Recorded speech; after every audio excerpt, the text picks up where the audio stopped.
राधे राधे दोस्तों मेरे YouTube channel पर आपका हार्दिक स्वागत है। कैसे हैं दोस्तों आशा करती हूँ कि आप स्वस्थ और मस्त होंगे। दोस्तों, ये आ गया है कार्तिक का महीना। कार्तिक महीना बहुत ही पुण्यदायक होता है। इस कार्तिक महीने में बहुत अच्छे त्यौहार होते हैं, जैसे कि सबसे पहले तो ये शरद पूर्णिमा है, एकादशी है, और इस महीने में माँ तुलसी की पूजा पूरे महीने की जाती है। ये पूरा लक्ष्मी जी को भी समर्पित है और भगवान विष्णु जी को भी समर्पित है। तो भगवान विष्णु का बहुत ही प्रिय महीना है, क्योंकि इस महीने पूरे दिन लक्ष्मी जी की पूजा की जाती है। तो इस महीने कार्तिक की भी पूजा कीजिए। कार्तिक पूजा के क्या पुण्य है, कार्तिक पूजा में तुलसी पूजन कैसे की जाती है, उसकी क्या सामग्री है, ये सारी वीडियो मैंने अपने चैनल पर पड़ी हुई हैं, आप उसमें जाकर देख लीजिएगा। दोस्तों, जैसे कि हम हर वीडियो में बताते हैं, एकादशी के दिन ब्रह्म मुहूर्त में उठें और स्नान करें और भगवान का मंदिर साफ करें और भगवान को नहलाएं और उनको स्वच्छ कपड़े पहनाएं और माला चढ़ाएं, चंदन लगाएं, सुगंधित फूल चढ़ाएं। और इस दिन भगवान का फलाहार का भोग लगता है। यदि आप व्रत रहते हैं या नहीं रहते हैं तो आपको तब भी फलाहार का भोग लगाना चाहिए। तो और घर में चावल नहीं बनने, एकादशी को चावल क्यों नहीं खाए जाते हैं, इसकी भी वीडियो मैंने डाली, उसको भी देख लीजिएगा। एकादशी के दिन चावल घर में नहीं बनाने चाहिए, न किसी को खाने चाहिए, आप व्रत रहें या ना रहें। तो जो भी चावल खाते हैं तो उनको बहुत पाप पड़ता है। तो चावल से बनी हुई कोई भी चीज़ इस दिन नहीं खानी चाहिए। तो चलिए, आप भगवान की अच्छे से पूजा करिए और कथा सुनिए। यदि कथा की कोई किताब नहीं तो जो मैं वीडियो में डालती हूँ कथा, वो आप उसको खोलकर सुन सकते हैं।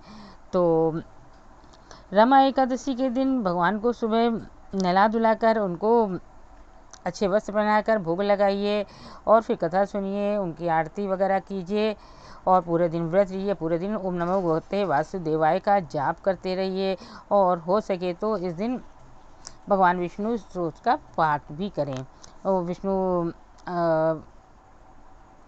जी के नाम का भी पाठ कर सकते हैं। तो दोस्तों, चलिए हम आपको सुनाते हैं रमा एकादशी की व्रत कथा। अर्जुन ने आनंदित होते हुए कहा, हे भगवान, अब आप मुझे कार्तिक मास की कृष्ण पक्ष की एकादशी की कथा सुनाइए। इस एकादशी का नाम क्या है और उसमें किस देवता की पूजा की जाती है? इस एकादशी व्रत करने से क्या फल मिलता है? कृपा करके ये सब विस्तार पूर्वक कहिए। श्री कृष्ण भगवान बोले, हे कुंती पुत्र, कार्तिक मास की कृष्ण पक्ष की एकादशी का नाम रमा है। इसके व्रत से समस्त पाप नष्ट हो जाते हैं। इसकी कथा इस प्रकार है। प्राचीन काल में मुचकुंद नाम का एक राजा राज्य करता था। इंद्र, वरुण, कुबेर, विभीषण आदि उसके मित्र थे। वह बड़ा सत्यवादी तथा विष्णु भक्त था। उसका राज बिल्कुल निष्कंटक था। उसकी चंद्रभागा नाम की एक कन्या थी। उसका विवाह उसने राजा चंद्रसेन की पुत्र शोभन से कर दिया। वह राजा एकादशी का व्रत बड़े ही नियम से करता था। उसके राज्य में सभी कठोरता से इस नियम का पालन करते थे। एक बार की बात है कि शोभन अपनी ससुराल आया हुआ था। वह कार्तिक का महीना था। उसी माह में महापुण्यदायिनी रमा एकादशी आ गई। इस दिन सभी व्रत रखते थे। चंद्रभागा ने सोचा कि मेरे पति तो बड़े कमजोर हृदय के हैं, वे एकादशी का व्रत कैसे करेंगे, जबकि माता पिता के यहाँ तो सभी को व्रत करने की आज्ञा है। मेरा पति राज आज्ञा मानेगा तो बहुत कष्ट पाएगा। चंद्रभागा को जिस बात का डर था वही हुआ। राजा ने आज्ञा जारी की कि इस समय उनका दामाद राज में पधारा हुआ था, अतः सारी प्रजा विधि पूर्वक एकादशी का व्रत करें। जब दशमी आई तब राज में ढिंढोरा पिटा। उसे सुनकर शोभन अपनी पत्नी के पास गया और बोला, हे प्रिय, तुम मुझे कुछ उपाय बतलाओ, क्योंकि मैं व्रत नहीं कर सकता। यदि मैं व्रत करूँगा तो अवश्य ही मर जाऊँगा। इस पर चंद्रभागा बोली, हे प्राणनाथ, मेरे पिताजी के राज में एकादशी के दिन कोई भी भोजन नहीं कर सकता। यहाँ तक कि हाथी, घोड़ा, ऊंट, पशु आदि भी तृण, अन्न, जल आदि ग्रहण नहीं करते। फिर भला मनुष्य कैसे भोजन कर सकते हैं? यदि आप व्रत नहीं कर सकते तो किसी दूसरे स्थान पर चले जाइए, क्योंकि यदि आप यहाँ रहेंगे तो आपका व्रत तो अवश्य ही करना पड़ेगा। उस पर शोभन ने कहा, हे प्रिय, तुम्हारी राय उचित है, किंतु मैं व्रत करने के डर से किसी दूसरे स्थान पर नहीं जाऊंगा। अब मैं व्रत अवश्य ही करूंगा, परिणाम चाहे कुछ भी क्यों ना हो। भाग में लिखे को भला कौन मिटा सकता है। उसने एकादशी का व्रत किया और भूख और प्यास से अत्यंत व्याकुल होने लगा। सूर्य नारायण भी अस्त हो गए और जागरण के लिए रात्रि हुई। वह रात्रि शोभन को दुख देने वाली थी। दूसरे दिन सूर्योदय होने से पहले ही भूख प्यास के कारण शोभन के प्राण पखेरु उड़ गए। राजा ने उसके मृत शरीर को जल प्रवाह करा दिया और अपनी पुत्री को आज्ञा दी कि वे सती न हो और भगवान विष्णु की कृपा पर भरोसा रखे।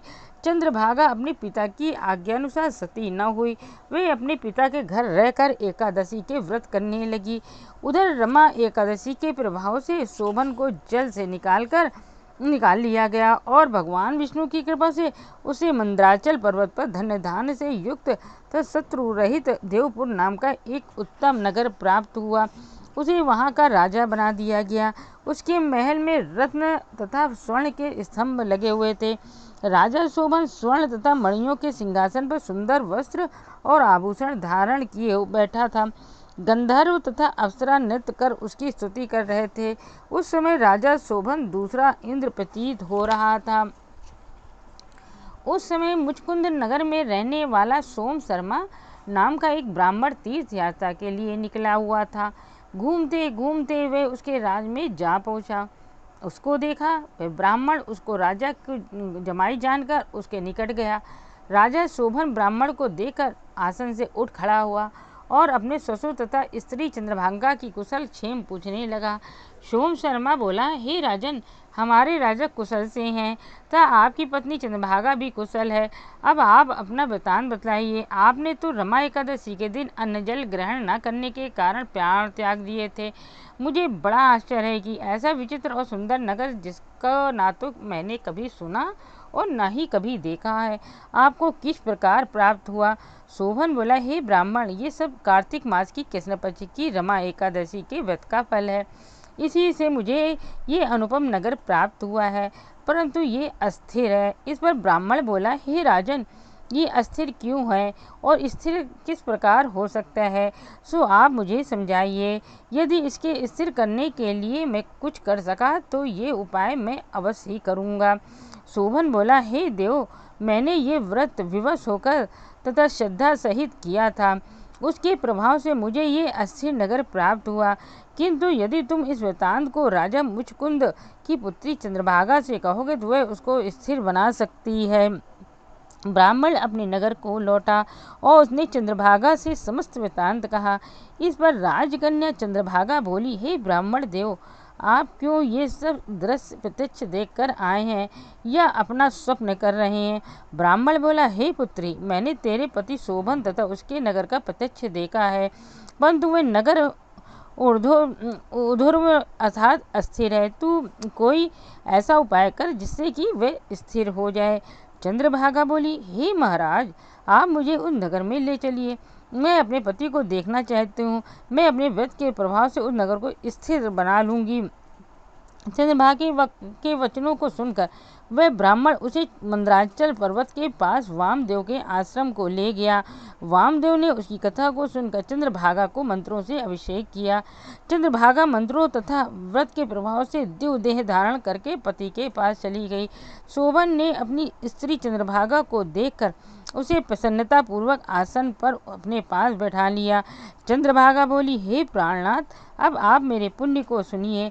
जब मैं अपने पिता के गृह में 8 वर्ष की थी, तभी से मैं सविधि एकादशी का व्रत करने लगी हूँ।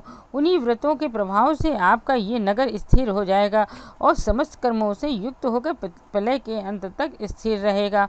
चंद्रभागा दिव्य स्वरूप धारण करके तथा दिव्य वस्त्रालंकारों से सजकर अपने पति के साथ आनंद पूर्वक रहने लगी। हे पार्थ, ये मैंने रमा एकादशी का महात्मा कहा। जो मनुष्य रमा एकादशी के व्रत को करते हैं उनके समस्त पाप नष्ट हो जाते हैं। जो मनुष्य रमा एकादशी का महात्मा सुनते हैं वह अनंत समय विष्णु लोक को जाते हैं, अंत समय विष्णु लोक को जाते हैं। भगवान विष्णु बड़े दयालु और क्षमावान हैं।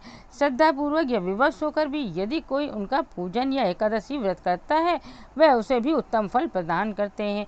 किंतु प्राणी को चाहिए कि वे भगवान को पूजा पूरी श्रद्धा से करें। शोभन अपनी पत्नी द्वारा श्रद्धापूर्वक किए गए एकादशी व्रतों के कारण अपने राज्य को स्थिर कर सका। ऐसी सुकर्मा पत्नी भगवान श्री विष्णु की अनुकंपा से ही प्राप्त होती है।